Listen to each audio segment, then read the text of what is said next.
तुलसीदास जी कहते हैं, एक घड़ी घड़ी आधे की पुनियाद, तुलसी चर्चा राम की हरहि कोटि अपराध। एक घड़ी मतलब 24 मिनट की एक घड़ी होती है। ज्योतिष शास्त्र में एक घड़ी कितने मिनट की? 24 मिनट की। एक घड़ी मतलब 24 मिनट, आधी घड़ी मतलब 24 के आधे 12, आधे की बुनियाद 12 के आधे 6। तुलसी चर्चा राम की, जिस घर में 6 मिनट भी सत्संग हो रहा है उस घर में सदा सुख शांति का वास होगा, समृद्धि होगी। लेकिन आज की भाग दौड़ में 6 मिनट भी लोग समय नहीं निकाल पा रहे हैं कि 6 मिनट बैठकर भैया दोनों पति पत्नी दादा दादी बच्चे सब बैठ के भगवत चर्चा कर लो, 6 मिनट कीर्तन कर लो, श्री कृष्ण गोविंद हरे मुरारी हे नाथ नारायण। इतना भी समय लोगों के पास समय नहीं है। शराब पीने के लिए भरपूर समय है, प्रपंच करने के लिए निंदा और चुगली करवा लो तो 2-2 घंटे हो जाएगी, लड़ाई झगड़ा करा लो तो दिन भर लड़े आदमी। बस 6 मिनट का टाइम नहीं है। इसलिए आज ना कथा क्यों सुननी चाहिए? क्योंकि गाली तुरंत प्रभाव दिखाती है, मन को अशांत करती है, तो कथा भी तुरंत प्रभाव दिखाती है, मन को शांत करती है। अच्छा बताओ, आप लोग यहाँ बैठे हैं, कथा सुन रहे हैं, शांति मिल रही है कि नहीं?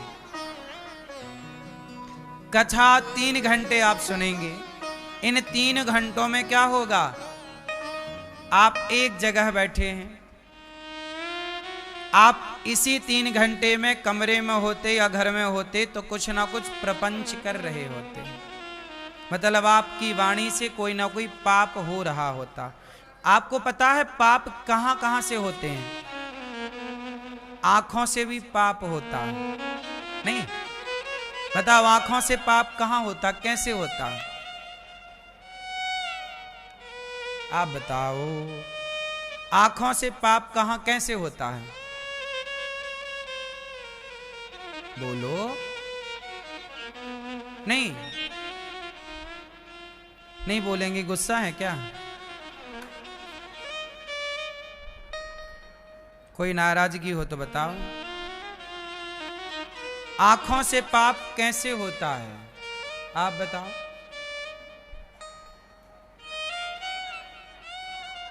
हाँ,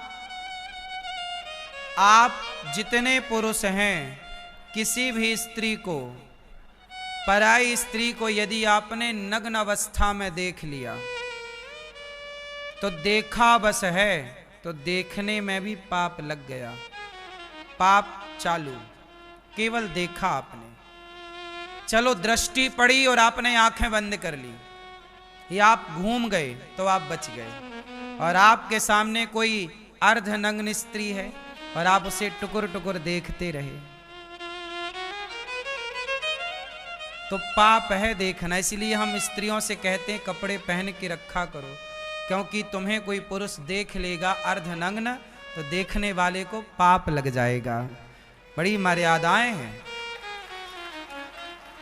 ऐसे ही स्त्रियों को, पर पुरुष को यदि नग्न अवस्था में देख ले, निर्वस्त्र, तो देखने से पाप है। छूने की बात तो हम अलग करेंगे कि छूने का पाप क्या है, अभी केवल दृष्टि का पाप बता रहे हैं। जैसे भरी सभा में द्रौपदी के जब कपड़े उतारे गए तो उस सभा में जितने लोग बैठे थे सारे लोग केवल कपड़े उतरते देखने के कारण सारे पापी हो गए। भीष्म पितामह ने कौन सा पाप किया था, लेकिन बाणों की सैया मिल गई कि नहीं? केवल द्रौपदी के शरीर से उतरती हुई साड़ी को देखा और जवाब नहीं दिया। पितामह चाहते तो 2 थप्पड़ जमाते दुशासन को, विरोध कर देते ना कि मैं ये नहीं देख सकता। दुशासन को 2 थप्पड़ मारते, बच्चा था, गलती कर रहा तो मारो। पर पितामह चुपचाप रहे। समझ रहे हैं? केवल आंखों से देखा था साहब, बाणों की सैया पे जाके लेट गए। दुर्योधन ने देखा था द्रौपदी को, दुशासन ने खींचा था, सर्वनाश हुआ कि नहीं कौरवों का। जितने लोग, समझना, उस सभा में 3 लोग नहीं थे। पहले विदुर जी सभा छोड़ के जा चुके थे कि मैं नहीं देख सकता ये सब। विदुर जी चले गए। उस सभा में कृपाचार्य नहीं थे और उस सभा में अश्वत्थामा नहीं थे।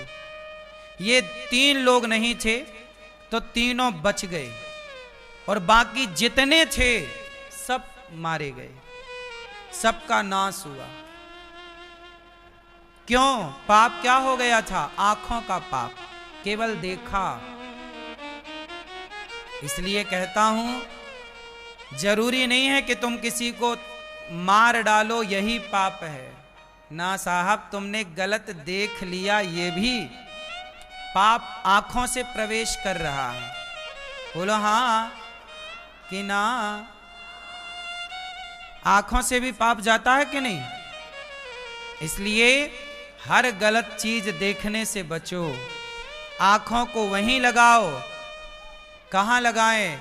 आंखों को केवल भगवान में लगाओ। प्रभु को देखें कितने सुंदर हैं, भगवान के चरण देखें। अपनी माँ को देखो, अपने पिता को देखो, अपनी पत्नी को देखो ना, अपने पति को देखो। और किसी के साथ दुर्व्यवहार हो रहा है, ताकत है तो उसे रोको, उसे बचाओ, नहीं तो देखते ना रहो। क्यों जी? पहले के लोग इतने मर्यादित थे कि बहू घर में हो तो जेठ जी खांस के आते थे। बोलो हाँ, ये परंपरा आप लोगों ने देखी? जेठ जी को खांसी आती नहीं थी, बस मेरी खांसी से मेरी बहू सावधान हो जाए, क्योंकि वो घर के भीतर बैठी है, पता नहीं किस हाल में बैठी है, उसके शरीर के वस्त्र कहाँ हैं कहाँ नहीं है, कौन सा अंग ढका है कौन सा अंग। आदमी घर में रहता है तो अपने हिसाब से बैठता उठता लेटता है। तो ससुर जी आए तो खांसते हुए आए, जेठ आए तो खांसते हुए आए। क्यों? क्योंकि वो धर्म को जानते थे कि किसी बहन बेटी के शरीर पर दृष्टि पड़ जाए गलत जगह, वह भी पाप है, दृष्टि का पाप है, तो वो ना हो। इसलिए तुम्हारे ससुर तुम्हारे जेठ जो खांस कराते थे वो धर्म का ज्ञान था, इसलिए खांसते थे। आज के लोग तो डायरेक्ट, लोग तो फोटो बनाते हैं आजकल, वीडियो, मौका बस मिल जाए। लोग तो दरवाजे में छेद हो तो ऐसे देखते क्या चल रहा है भीतर। तो आजकल तो ये हाल है। बोलो हाँ कि ना? पहले के लोगों के भीतर धर्म था। क्या देखना है क्या नहीं देखना, ये भी एक धर्म है। बात सही है? इसीलिए हमारे यहां मर्यादा, किसी के कमरे में जाओ तो पहले दरवाजे को खटखटाओ, आवाज लगाओ, नॉक करो, ऐसे नहीं डायरेक्ट घुस जाओ। पता नहीं घर के भीतर वाला व्यक्ति कब किस अवस्था में कैसे पड़ा है, कैसे बैठा। ये एक मर्यादा है, यह एक शिष्टाचार है कि किसी के कमरे में जाओ तो पहले, बोलो हाँ, यह एक धर्म है। तो आंखों से भी पाप होता है, लेकिन 3 घंटे आप भागवत में बैठे तो आप आंखों से क्या देख रहे हैं? भगवान को, भगवान के भक्तों को। तो आप 3 घंटे हर पाप से, आंखों के पाप से तो बच गए ना। तो 3 घंटों के लिए कथा ने आपको आंखों के पाप से तो बचा लिया। आंखें कहां लग गई? भगवान में। तो ये भागवत ने आपको पाप से बचाया। अब दूसरा पाप, कानों से भी पाप होता है। बोलो हाँ, बोलो हाँ। कानों से कौन सा पाप होता है? कौन सा? क्या सुनने का? क्या सुनने का पाप? सुनो, हरि हर निंदा सुनहि जे काना, हाँ ही पाप गौघात समाना। ये हम नहीं कह रहे, तुलसीदास जी लिखे। हरि, हरि मतलब भगवान नारायण, भगवान विष्णु, भगवान राम, भगवान कृष्ण। हरि, हर, हर मतलब शंकर जी। हरि मतलब भगवान नारायण, हर मतलब भगवान, बोलो मेरी मां, शंकर। हरि हर, बोलो हरि हर, हरि हर। हरि मतलब नारायण, हर मतलब शंकर जी। हरि हर निंदा, हरि हर निंदा सुनहि जे काना।